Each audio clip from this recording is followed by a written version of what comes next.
జయ శ్రీకృష్ణ. శుక్లాంబరధరం విష్ణుం శశివర్ణం చతుర్భుజం ప్రసన్నవదనం ధ్యాయేత్ సర్వ విఘ్నోపశాంతయే. కృష్ణాయ వాసుదేవాయ దేవకీ నందనాయ చ నంద గోపకుమారాయ గోవిందాయ నమో నమః. మహాకవి శ్రీ బొమ్మెర పోతనామాత్య ప్రణీత శ్రీ మహాభాగవతం చదువుతున్నాం. తృతీయ స్కంధంలో ఉన్నాం. భాగవత గాథను సుఖ మహర్షి పరీక్షన్ మహారాజుకు తెలియచేస్తున్నారు. అలాగే నైమిసారణ్యంలో సత్రయాగం చేస్తున్న సౌనకాది మహర్షులకు సూత మహర్షి తెలియచేస్తున్నాడు.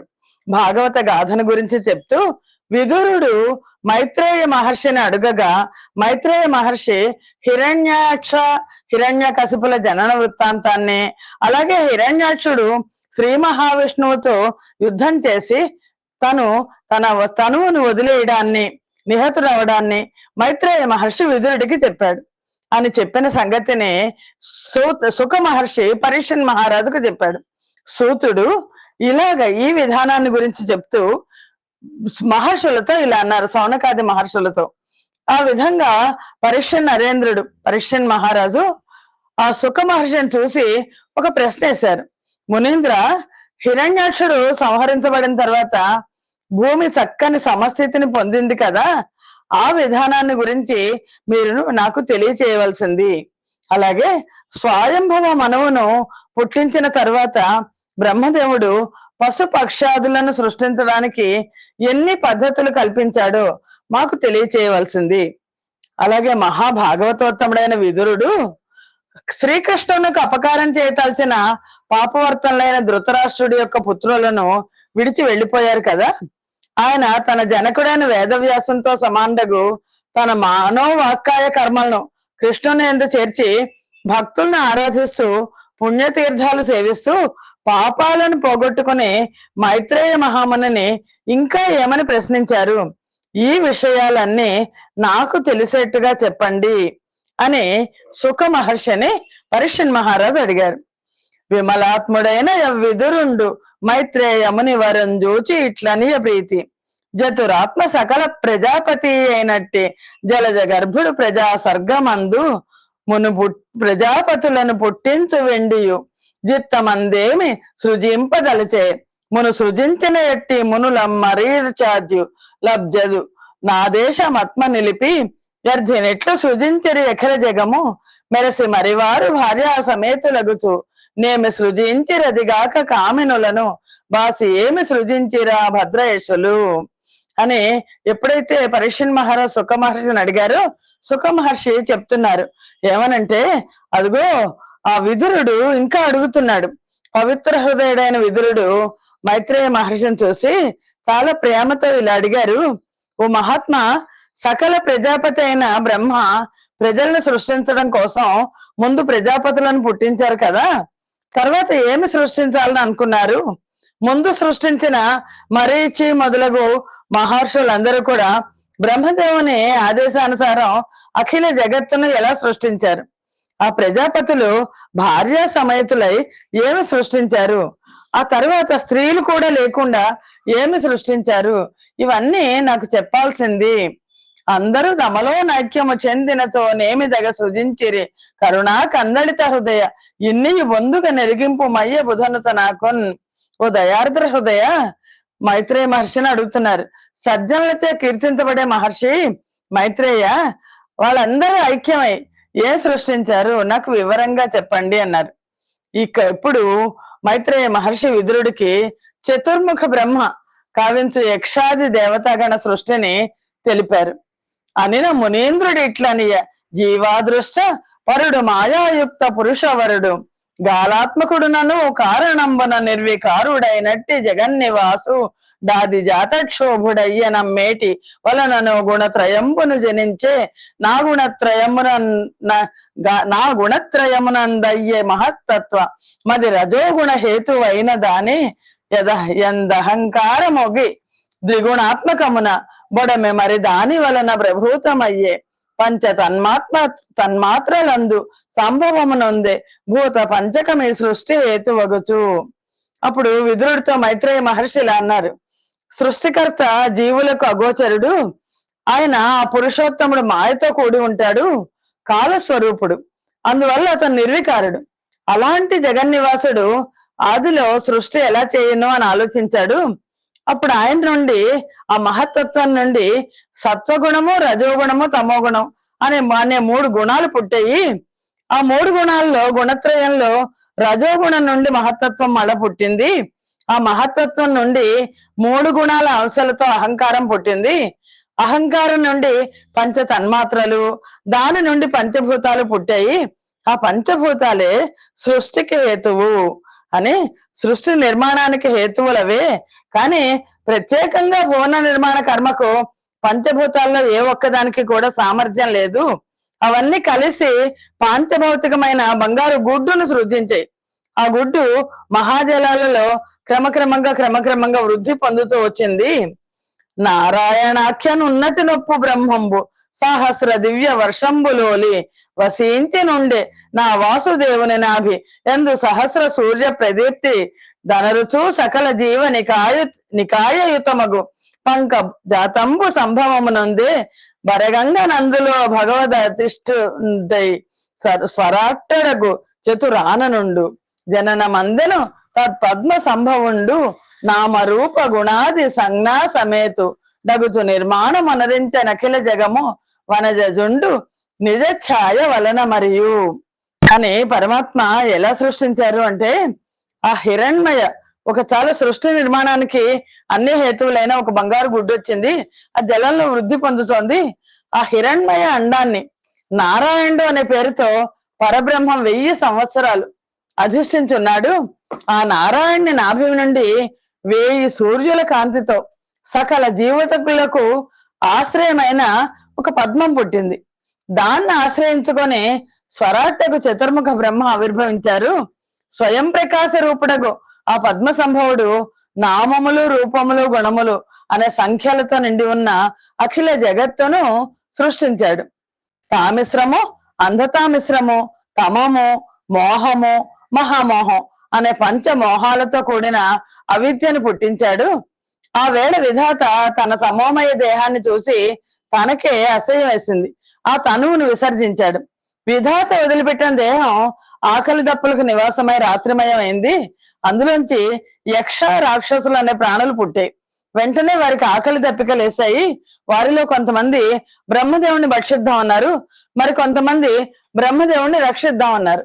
ఇలా పలుకుతూ భక్షించే ఉద్దేశంతో విధాత దగ్గరకు వచ్చిన వాళ్ళని చూసి అతను భయంతో, నేను మీ తండ్రిని, మీరు నా కుమారులు, నన్ను హింసించకండి అను మామాజక్షత రక్షత అనే శబ్దాలు పలికాడు. ఆ నిర్మిత్తంగా వాళ్ళ క్రమంగా యక్షులు, రాక్షసులు అనే పేర్లు వచ్చాయి. ఆ తరువాత విధాత తేజస్సుతో వెలుగొందే ఒక శరీరాన్ని ధరించి సత్వగుణంలో గొప్పవారు, వెలుగుతో ప్రకాశించేవాడు అయిన దేవతలను ప్రముఖులుగా సృష్టించాడు. పిమ్మట ఆ తేజోమయ శరీరాన్ని విడిచిపెడితే అది పగలుగా రూపొందింది, దేవతలకు ఆశ్రయమైంది. ఆ తర్వాత తన కట్టి ప్రదేశం నుంచి మిక్కిలి ఇచ్చగల అసురులను పుట్టించాడు. వాళ్ళు అత్యంత కాముకులగడం వల్ల బ్రహ్మను చేరి రతిక్రియను అపేక్షించారు. అప్పుడు ఆయన నవ్వుతూ పరిగెత్తి శరణాగతుల కష్టాలను హరించేవాడు, భక్తులు కోరుకున్న రూపంలో దర్శనమిచ్చేవాడు ఆయన శ్రీమన్నారాయణని చేరి ఆయన పాదకమలాలకు నమస్కారం చేసి ఇలా అన్నాడు: రక్షింపు ముపేక్షింపక వినుత నిఖిల బృందారక విశ్వక్షేమంకర వినుమిటు దక్షత నీ యాజ్ఞ నేను దళనిడి వరసన్. ఓ దేవతలందరి చేత పొగడబడేవాడా, ఈ విశ్వానికి క్షేమాన్ని చేకూర్చేవాడా, క్షణం ఉపేక్షించక నన్ను రక్షించు, నా మాట విను. నేను ఎప్పుడు నీ ఆజ్ఞను తలదాల్చేవాడినే కదా. నీ ఆజ్ఞను అనుసరించి నేను ఈ ప్రజల్ని సృష్టించాను. అందులో పాపాత్ములైన రాక్షసులు నన్ను రమించాలన్న సంకల్పంతో నా మీదకి వస్తున్నారు. క్షోభతో నీ దగ్గరకు వచ్చినా నన్ను రక్షించు. లోకంలో ఉండే వాళ్ళ కష్టాలకు కలిగించాలన్నా, కష్టాలను అనుభవిస్తున్న వారి దుఃఖాన్ని పోగొట్టాలని అనుకున్నా నువ్వు తప్ప ఇంకెవరున్నారు ఇతరులు స్వామి అని స్తుతించేసరికి విధాత దైన్యాన్ని తెలుసుకొని అందరి ఆంతర్యాలను దర్శింపగల శ్రీహరి, ఓ కమల సంభవ, నీ యొక్క ఘోరమైన శరీరాన్ని త్యాగం చెయ్యమని ఆనతీయగా అతడు తక్షణం శరీరాన్ని త్యాగం చేశాడు. అప్పుడు ఆ త్యాగమయ శరీరం నుండి సంధ్యా సుందరి అనే లలనా రత్నం పుట్టింది. రత్నాలు తాపిన నూతనమైన బంగారు అందలు మ్రోగే పాదార విందాలతోనూ, బంగారపు మొలనూలుతో కూడిన పట్టుచీర ధరించిన ఇసక తిన్నెల వంటి కటి ప్రదేశంతోనూ, అన్యోన్యము వరుసుకుంటున్న ఏనుగు కుంభస్థలాల లాంటి కుచభారానికి జవజవలాడే నడుముతోనూ, మదిరారసాన్ని ఆస్వాదించినందువల్ల కలిగిన మదంలో తెలుస్తూ వికసిస్తున్న పద్మాల వంటి కనదోయితోనూ, కృష్ణపక్షంలో అష్టమి నాటి శశాంకుని పోలిన పాలభాగంతోనూ, తుమ్మెదలకు సాటి వచ్చే ముంగుర్లతోనూ, లలితమైన సంపంగి పువ్వు వంటి నాసికతోనూ, నవ్వుతూ లీలగా చూచే చూపులతోనూ, పద్మాల్లాంటి చేతులతోనూ ఆవిడ సాక్షాత్కరించింది. అలా సాక్షాత్కరించిన సంధ్యాదేవిని చూడంగానే ఆగలేక దానవులందరూ కౌగలించుకొని అందరూ తమలో తాము ఇలా మాట్లాడుకుంటున్నారు. ఈ సౌకుమార్యం, ఈ వయసు, ఈ సౌందర్య క్రమంబు, నీ ధైర్యంబు, నీ సౌభాగ్య విశేషము, నీ సతులకు గలదు చూడనిది చిత్రమగన్. ఆహా, ఇంత సౌకుమార్యం, ఈ వయస్సు, ఈ సౌందర్యం, ఈ ధైర్యం, ఈ సౌభాగ్యం ఈ సృష్టిలో ఏ సతీమణికి లేదు. ఇది చాలా విచిత్రంగా ఉంది అని అనుకున్నారు. అని వెరగంది యద్దనుజులందరూ నిట్లని రీతలోదరిన్ గని మంత నుండి గాముక వృత్తి జరించుతుండగా మనయర దీని చిత్తమున మక్కువలేమికి నేమి హేతువో అని బహుభంగులంబలికి యా ప్రమదాకృతి అయిన సంధ్యతో. అలా ఆశ్చర్యపోయిన రాక్షసులందరూ కూడా ఇలా అనుకుంటున్నట్ట, ఈమెను చూసినప్పటి నుంచి మనమంతా కాముక వృత్తిలో ఉంటుంటాం, మన మీద దీనికి మనసులో మక్కువ లేకపోవడానికి కారణం ఏమిటి అని పలికి ఆ ప్రమదాకృతిలో ఉన్న సంధ్యాదేవితో ఇలా అన్నారు. ఓ సంధ్యా సుందరి, ఏ కులనిది, ఏ ఊరు నీది, నువ్వు ఎవరి కూతురివి, ఏకాంతంలో ఇక్కడ ఎందుకు సంచరిస్తున్నావు, మాకు కారణం తెలియజెప్పు అని అన్నారు. అని భవదీయ చారు రూప ద్రవిణల సత్ పుణ్యభూమిదగు మోహమునన్ దవిలను దుర్భరులను మము గవయము పుష్పాస్తు బాధ ఘనమయ్యగదే. అందమైన నీ రూపంతో ఈ ధరామండలం ఏ పుణ్యం చేసుకుందో, నీ మీద మోహంతో నీ వెంటబడ్డాం, సమ్మోహితులమైన మమ్మల్ని ఎందుకు నువ్వు చేరదీయడం లేదు, మన్మధుని బాధ చాలా ఎక్కువగా ఉంది అని ఆవిడ సౌందర్యాన్ని వర్ణించడానికి మాటలు రాక అలా ఉండిపోయారు. అలా ఉండిపోతే ఆవిడ గొప్పదైన కుచభారాల చేత సన్నబడ్డ నడుము ఆకాశం కాగా, సుకుమారమైన చిగురుటాకు వంటి చేత్తో ప్రకాశించే పుష్పగుచ్చం అస్తమించే భానుబింబం కాగా, విప్పారిన నల్లని కొప్పుముడి వ్యాపిస్తున్న చీకట్లు కాగా, స్వచ్ఛమైన భావాలను తెలియజేసే ఆమె చూపుల నక్షత్ర సమూహం కాగా, ఆమె అలంకరించుకున్న మైపోత సంధ్యారాగం కాగా, అంగనాకృతిలో ఒప్పుతున్న సంధ్యా వధూటిని చూసి మనస్సులో మోహం పెచ్చరిల్లగా అసురులందరూ కూడా ఇలా అనుకున్నారు. వెలయగ పద్మం బేక స్థలముననే ఒప్పుగానే త్వత్పద పద్మం బిల బహుగతులననేక స్థలముల ధనరారుగాది తరుణ అబ్జముఖి. కొత్తగా వికసించిన పద్మం వంటి ముఖంగలో చిన్నదాన, పద్మం ఒకే స్థలంలో ఉంటుంది, కానీ నీ పాద పద్మాలు ఈ ఇళ్లలో బహుగతుల్లో అనేక చోట్ల ప్రకాశిస్తున్నాయి ఏంటి అంటూ ధనుజులందరూ కూడా తమ మనస్సుల్లో ప్రేమ అధికం అయ్యేసరికి వారంతా సంధ్యను పట్టుకున్నారు. దాన్ని చూసి బ్రహ్మదేవుడిని వదిలేశారు కదా, తన మనస్సులో ఉప్పొంగిపోయాడు. సరసిజ భవుడు అయ్యగా దన కర మాఘ్రాణింపనప్పుడు గంధర్వులు అప్సరసలను బుట్టిరి దాతయు బరువడిన ఆత్మీయ తనువు వాసిన నదియున్. అప్పుడు ఆయన తన చేతిని ఆఘ్రాణించేసరికి అప్సరసలు గంధర్వులు పుట్టారు. విధాత తన శరీరాన్ని వెంటనే వదిలిపెట్టేశారు. చంద్రికా రూపాన్ని పొందిన ఆ దేహాన్ని విశ్వావసువు మొదలైన గంధర్వులు అప్సరసలు తీసుకున్నారు. తిరిగి మళ్ళీ బ్రహ్మ కునుకుపాటు, ఉన్మాదం, ఆవులింత, నిద్ర ఈ రూపంతో శరీరాన్ని ధరించి పిశాచాలను, గుహ్యకులను, సిద్ధులను, భూతాలను పుట్టించారు. వాళ్ళు దిగంబర్లే జుట్టు విరబోసుకుని ఉండగా చూసి ధాత కళ్ళు మూసుకొని మళ్ళా తన శరీరాన్ని విసర్జిస్తే దాన్ని వాళ్ళు తీసుకున్నారు. తర్వాత బ్రహ్మదేవుడు తనను అన్నవంతునిగా భావించి అదృశ్య దేహుడై పితృదేవతలను, సాధ్యులను పుట్టించాడు.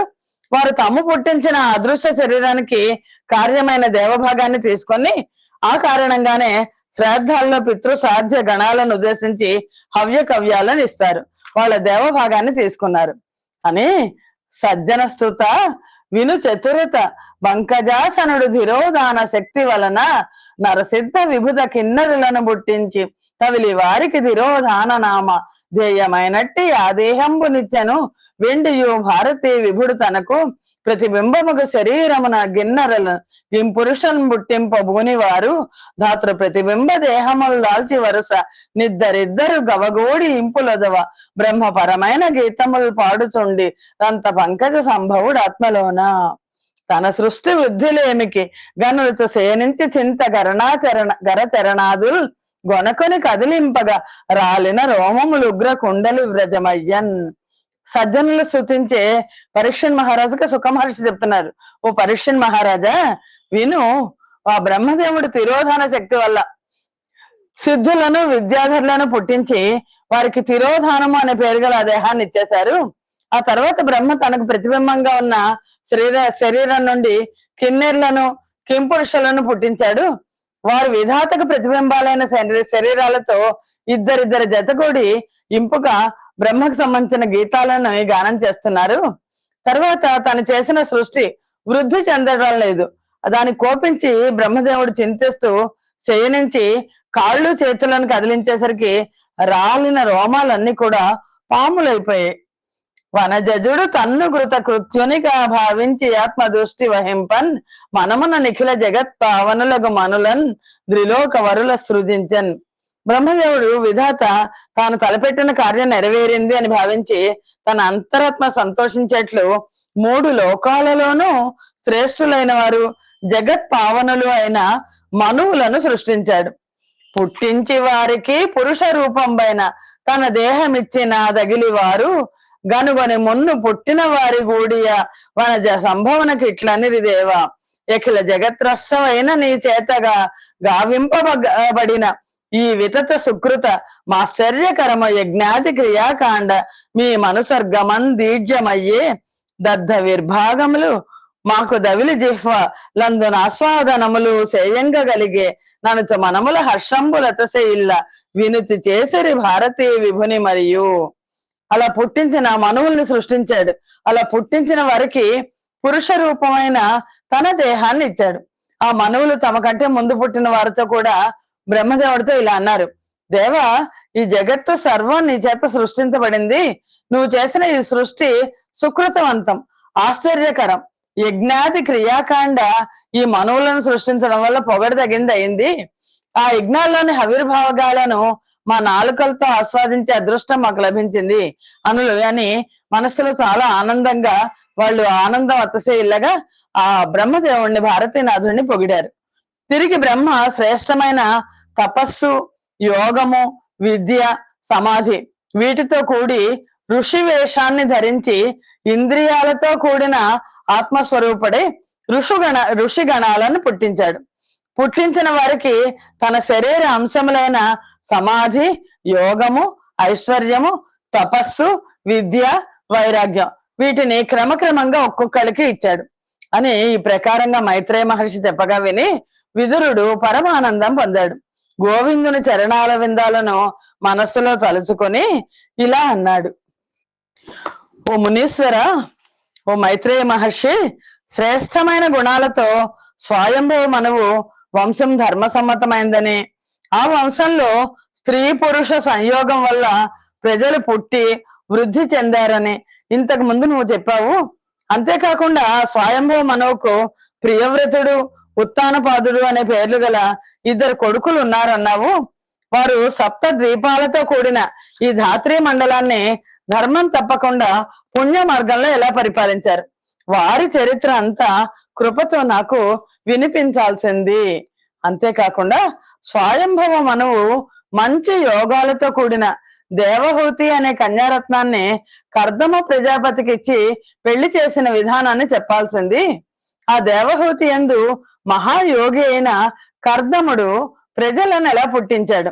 అంతేకాకుండా కర్దముడు రుచి అనే కన్యను దక్ష ప్రజాపతికి ఇచ్చాడని చెప్పావు కదా, ఆ రుచి యందు దక్షుడు ప్రజల్ని ఎలా సృష్టించాడు?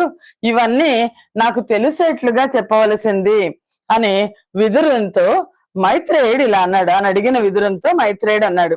దేవహూతిని పెళ్లాడమనే కర్దమునికి ఆ భగవంతుడు ఆజ్ఞ ఇచ్చాడు. విను మనక కృతయుగంబున ముని నాథుండైన కర్దముడు ప్రజల సృజింపన వనజ సంభవనచే తన యుక్తుండగుచు మది ముదమున సంధిల్లన్. ఓ విదురా, ఓ పాపరహితుడా విను. కృతయుగంలో బ్రహ్మదేవం చేత ప్రజలను సృష్టించడానికి కర్దమ ప్రజాపతి నియమించబడ్డాడు. ఆయన మనస్సులో చాలా సంతోషించాడు.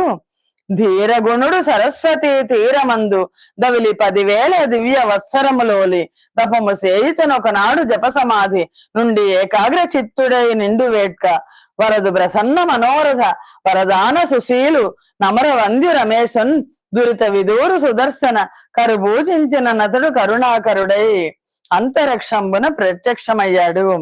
అప్పుడు ఈ కర్దమ మహర్షి మైత్రేయ మహర్షి విదురుడితో చెప్తున్నాడు. ఓ విదురా విను. కర్దముడు చాలా సంతోషించి ధీరుడైన ఆయన సరస్వతి నది తీరంలో 10,000 దివ్య సంవత్సరాలు ఏకాగ్రతతో తపస్సు చేశాడు.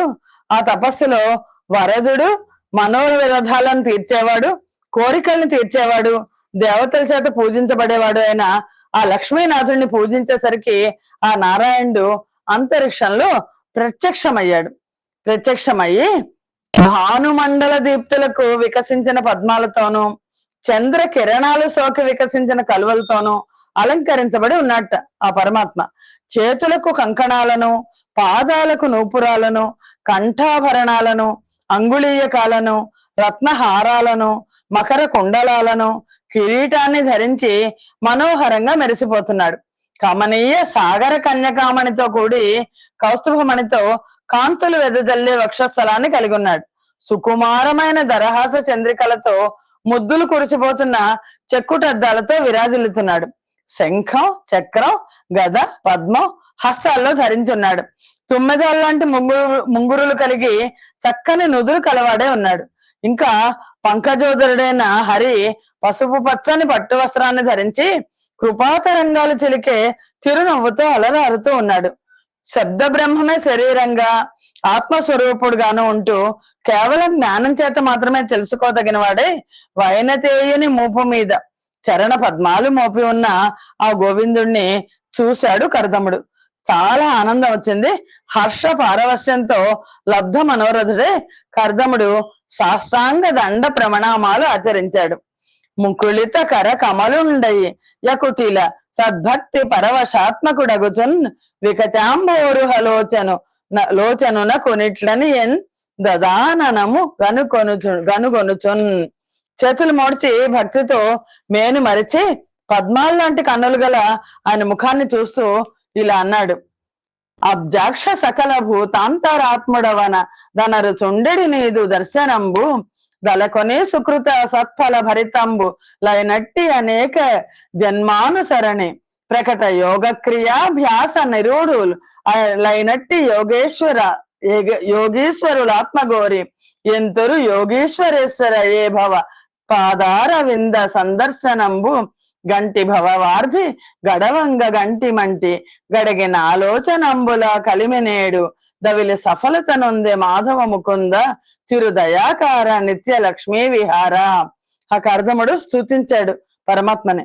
తామర పువ్వు వంటి నేత్రాలు కలవాడా, సకల భూతాలయందు అంతరాత్మవై ప్రకాశించే నీ దర్శనం కోసం వాళ్ళ పుణ్య ఫలితంగా అనేక జన్మల నుండి యోగ క్రియల్లో అభ్యాసం చేస్తున్న మహాయోగేశ్వరులు కోరుకుంటారు. యోగేశ్వరేశ్వర, నేను నీ పాదార విందాలను దర్శించగలిగాను. ఈ పుట్టుక సంసారం అనే సముద్రాన్ని దాటగలిగాను. కళ్ళు ఉన్నందుకు నిన్ను చూడగలిగాను. మాధవ, ముకుంద, ఎప్పుడూ దయను వర్షించేవాడా, లక్ష్మీనాథ, నేను ధన్యుణ్ణయ్యాను. దేవా, నీ మాయలో పడి బుద్ధిని కోల్పోయిన కొందరు సంసార సముద్రాన్ని దాటించే నీ పాద పద్మాలను తుచ్చమైన కోరికలకై సేవిస్తూ ఉంటారు. దుర్గతికి పోయే అలాంటి వాళ్ళ కోరికలను తగినట్టుగానే తీరుస్తుంటావు. వాళ్ళని నిందించే నేను కూడా వివాహం చేసుకోవాలనే కోరికతో ఉన్నాను. గృహ యజ్ఞానికి గోవు వంటిది, మూలమైనది, ధర్మార్థ కామాలకు కారణమైనది, మంచి నడవడిక గలది అయిన స్త్రీని భార్యగా అపేక్షించి కల్పవృక్షం లాంటి నీ పాదాలను ఆశ్రయించాను. అయినా ఒక విశేషాన్ని విన్నవించుకుంటాను నేను. పరబ్రహ్మమైన నీ వచనాలనే తంతువులచే కట్టబడిన వాళ్ళే లోకులు కామంతో కూరుకుపోయి ఉన్నారు. నేను పెళ్లి చేసుకోవడం నా కామాన్ని తీర్చుకోవడం కోసం కాదు, నీ ఆజ్ఞను అనుసరించి సృష్టిని వృద్ధి చేయడం కోసం. నీ మాయ చేత నిర్మించబడిన ఈ సృష్టి కాలం అనే ఆత్మ కలది గొప్పదైన వేగంతో తిరుగుతూ ఉంటుంది. నాశనం లేని బ్రహ్మాన్ని అనుసరించిన భ్రమణశీలం కలది ఈ కాలచక్రం. అధిక మాసంతో కూడి 13 నెలలు అనే ఆకులు కలిగి, 360 అహోరాత్రాలు అనే కణుపులు కలిగి, 6 ఋతువులు అనే పట్టా కలిగి, 3 చాతుర్మాసాలు అనే బొడ్డు కలిగి, లెక్కలేనన్ని క్షణాలు లవములు అనే ఆకులు కలిగి, కాలం అనే ఆత్మతో మహావేగంతో తిరుగుతుంటుంది. ఈ కాలచక్రం కోరికలతో కొట్టుకుపోయే పశుప్రాయులైన వారందరి జీవాలను గ్రహిస్తుంది. అంతేకాని సంసారం అనే దుఃఖాన్ని నివారించే నీ చరణాలనే గొడుగు నీడను ఆశ్రయించిన వారిని, నీ గుణకథలు అనే అమృతాన్ని తాగి దేహధర్మాలను పట్టించుకోకుండా ఉండేవారిని ఏమీ చెయ్యలేదు. అలాంటి వారి ఆయువును హరించడానికి దానికి సామర్థ్యం లేదు. ఎవరైతే పరమాత్మ కాళ్ళు పట్టుకుంటారో ఆ పరమాత్మ కాళ్ళు పట్టుకున్న వాళ్ళకి కాలం ఏమీ చేయలేదు అని అనగా ఎక్కడవయ్యు నాత్మకృత మాయాజాత సత్వాది శక్తిని కాయస్థితిని జగజ్జనన వృద్ధిక్షోభ హేతు ప్రభావ నిరూఢిందగు దూర్ణనాభిగతి విశ్వత్తుత్య సర్వేశ నీ ఘనలీలా మహిమార్ణవంబు గడవంగా వత్తునే ఎరికిన్. అనగా నువ్వొక్కడివే అయినప్పటికీ ఆత్మస్వరూపుడవు. నీ నుండి పుట్టిన మాయ వల్ల త్రిగుణాలైన సత్వాది శక్తులు పుడుతున్నాయి. సాలెపురుగు ఒక పెద్ద గూడెం సృష్టించి తిరిగి తనలో లీనం చేసుకున్నట్టు నువ్వు ఈ జగత్తు యొక్క జననానికి వృద్ధికి కలతకు హేతువైన ప్రభావంతో ఉంటావు. అలాంటి నీ లీలైన మాయా సముద్రాన్ని అధిగమించడం ఎవ్వరికీ శక్యం కాదు. దేవా, శబ్ద స్పర్శ రూప రస గంధాలు అనే ఇంద్రియ వ్యాపారంతో ఈ ఇంద్రియాలకు సుఖాన్ని కలిగించే విశ్వాన్ని విస్తరింపచేయడం మా మీద ఉండే అనుగ్రహం వల్లనే కాని నీ కోసం కానే కాదు. నీ మాయ వల్ల ఈ లోకతంత్రాన్ని నడుపుతూ మా మనోరథాన్ని సిద్ధింపచేసే నీకు నమస్కారము అని ఈ భంగి నుతించినన్ విని సరోజాక్షుండు మోదంబునన్ వినతానందన కంధరో పరిచర ద్విభ్రాజమానాంగుడై యనురాగస్మిత చంద్రికా కలిత శోభాలోకుడై యం మునీంద్రుగుణ్ణి గారుణ్య మొలర్పజూచి పలికెన్ రోచిష్ణుడై వ్రేల్మిడిన్ అని విధంగా కర్దమ ప్రజాపతి పొగడగా విని హరి చాలా సంతోషంతో గరుత్మంతుని మూపుపై కూర్చుని అనురాగం అనే చిరునవ్వు వెన్నెల్లి చిలిక చూపులతో ఆ మునీంద్రుడిని కారుణ్యంతో చూసి ఇలా అన్నాడు. మునివర ఏ కోరిక నీ మనమున గామించినను సమంచిత భక్తిన్ నెనరున పూజించితి నీ కనయము నా కోర్కి సఫలమయ్యడు జుమ్మి. ఓ మునీంద్ర, ఏ కోరికను నువ్వు నీ మనసులో పెట్టుకొని నన్ను భక్తితో పూజించావు, నీకు తప్పకుండా ఆ కోరిక సఫలమవుతుంది అని పలికి పరమాత్మ ఇంకా ఇలా అన్నారు. ధాత కుమారుడు సమ్రాట్టు ఆయన స్వయంభవ మనువు బ్రహ్మావర్త దేశం రాజధానిగా సప్త సముద్రముల మధ్య ఉన్న భూమండలాన్ని అంతా పరిపాలిస్తున్నాడు. ఆ మహాత్ముడు శతరూప అనే భార్యతో కలిసి వివాహం కావలసిన కూతుర్ని వెనకాల పెట్టుకుని రేపు నీ సన్నిధికి వస్తాడు. వచ్చి రూపంలో వయస్సులో శీలంలో గుణాలలో నీకు అనుకూలవతి అయిన తన పుత్రికను నీకిచ్చి పెళ్లి చేస్తాడు. నీ మనోరథం సిద్ధిస్తుంది. నన్ను నీ చిత్తంలో ఎప్పుడూ స్మరిస్తూ ఉండు. ఆ మనువు యొక్క స్వయంభవ మనువు యొక్క కన్యక నిన్ను ప్రేమించి నీ వల్ల అత్యంత సౌందర్యవతులైన 9 మంది కన్యలను కంటుంది. ఆ 9 మంది కుమార్తెలందు మునీంద్రులు కొడుకులను కంటారు. నువ్వు నా ఆజ్ఞ ప్రకారం చేసే సమస్త కార్యాలు నాకు అర్పిస్తూ ఏకాగ్రమైన మనస్సుతో సకల భూతాలకు అభయాన్నిస్తూ దానాలు చేస్తూ దయ కలిగి ఉంటూ జ్ఞానివై ప్రవర్తించు. ఈ విశ్వం అంతా నాలో ఉందని నీలో నేనున్నాన్ని తెలుసుకొని నన్ను సేవిస్తూ ఉండు. చివరి దశలో నన్ను పొందగలవు. నీ తేజస్సు ద్వారా నీ భార్య గర్భంలో ప్రవేశించి నా అంశతో పుత్రుడనై నీకు పుట్టి నీకు తత్వాన్ని బోధిస్తాను అని జనార్దనుడు కర్దమునికి చెప్పి అతడు చూస్తుండగానే అంతర్హితుడయ్యాడు. అలా మహావిష్ణువు కర్దముడికి దేవహూతిని స్వయంభవ మనువు వచ్చి నీకు వివాహం చేస్తాడు, దేవహూతితో నీకు సంతానం కలుగుతుంది అని చెప్పి అంతర్హితుడయ్యారు. సరిలేని సరస్వతి నదీ జలాలతో పెరిగిన గున్న మామిడి గుబుర్లతో కనుల పండుగ చేసే తీరం కలిగిన బిందు సరోవరాన్ని దాటి గరుత్మంతుడిని ఎక్కి అతని రెక్కల చప్పుళ్లకు అనుగుణమైన సామగానాన్ని వింటూ సంతోషంతో శ్రీ మహావిష్ణువు వైకుంఠానికి వెళ్ళిపోయారు అని కర్దముడు ఆ మహావిష్ణువు మాటని తలుచుకొని దానికి తగ్గట్టుగా తన జీవితం సాగుతుంది అని అనుకున్నాడు అని ఇక్కడ మనం ఆపు చేద్దాం. స్వస్తి ప్రజాభ్య పరిపాలయంతాం న్యాయేన మార్గేణ మహిం మహేష గోబ్రాహ్మణేభ్య శుభమస్తు నిత్యం లోకా సమస్తా సుఖినో భవంతు. సర్వం శ్రీకృష్ణార్పణమస్తు. యదక్షర పదభ్రష్టం మాత్రహీనంతే యద్భవేత్ తత్సర్వం క్షమ్యతాం దేవ. నారాయణ నమోస్తుతే. శ్రీమన్నారాయణ నమోస్తుతే. జయ శ్రీకృష్ణ.